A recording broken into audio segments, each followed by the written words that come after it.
Viral হলেন, viral হওয়ার পরে আসলে ক্যারিয়ারে একটা পরিবর্তন আসছে। ভাইরাল হওয়াটাকে আসলে এনজয় করেন নাকি বিরক্ত ফিল করেন? আমি তো প্রথম থেকে বলেছি যে আমি ভাইরাল হতে চাইনি। কারণ হচ্ছে আমি কাজের জন্যই আমি কথা বলতে চেয়েছি, কাজের ব্যাপারে কথা বলতাম। তার সাথে আহ আহারে বাংলাদেশ আবার নতুন করে এই মাটিতে পয়দা হয়েছে নতুন ভাইরাস। ভাইরাসের নাম আবার ডিজে নাইরা। চিন্তা করেন, লাইলা যন্ত্রণায় দেশে থাকতে পারি না, আবার নতুন ভাইরাস। এই ভাইরাসে খাইব আপনার ইউটিউব, ফেসবুক, টিকটক সব।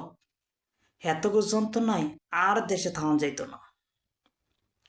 এমনি লাইলা যন্ত্রণায় তাহন জানা 2 দিন পর পর মারামারি কাটাকাটি এআইয়ের সিরে নতুন নতুন ফয়দা করে।